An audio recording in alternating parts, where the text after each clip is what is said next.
Pegasus. Pegasus. Pegasus. Pegasus. Pegasus. Pegasus.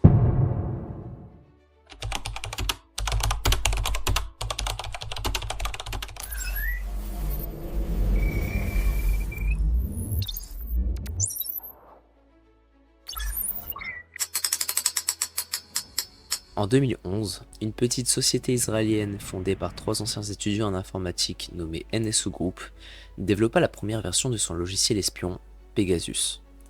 À l'époque, l'entreprise était encore une start-up discrète, mais elle a rapidement mis au point un outil qui allait bouleverser le monde de la cybersurveillance. Destiné officiellement au gouvernement pour lutter contre le terrorisme et le crime organisé, Pegasus permettait de s'introduire dans un smartphone à distance et d'en extraire toutes les informations sensibles. Messages, appels, emails, photos, localisation, rien n'échappait à son champ d'action. Contrairement aux logiciels malveillants classiques, Pegasus avait la particularité d'exploiter des vulnérabilités dites Zero Day, inconnues des fabricants de téléphones et pouvaient parfois s'installer sans aucune action de la victime, par de simples attaques zéro clic. Pendant plusieurs années, son existence demeura confidentielle, connue seulement d'un cercle restreint de services de renseignement et de cyberspécialistes. Mais en 2016, des chercheurs de Citizen Lab et de l'entreprise de cybersécurité Lookout révélèrent publiquement son fonctionnement après avoir enquêté sur la tentative d'infection du militant émirati Ahmed Mansour.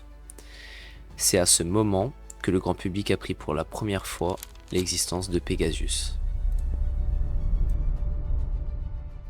Mais en 2021, l'affaire prit une toute autre ampleur avec le Pegasus Project, une enquête internationale coordonnée par Forbidden Stories et Amnesty International grâce à une fuite de données contenant plus de 50 000 numéros de téléphone potentiellement ciblés.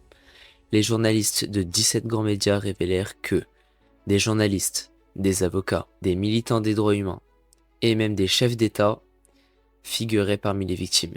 Ces révélations provoquèrent un scandale mondial et firent de Pegasus un symbole de dérive possible de la surveillance numérique.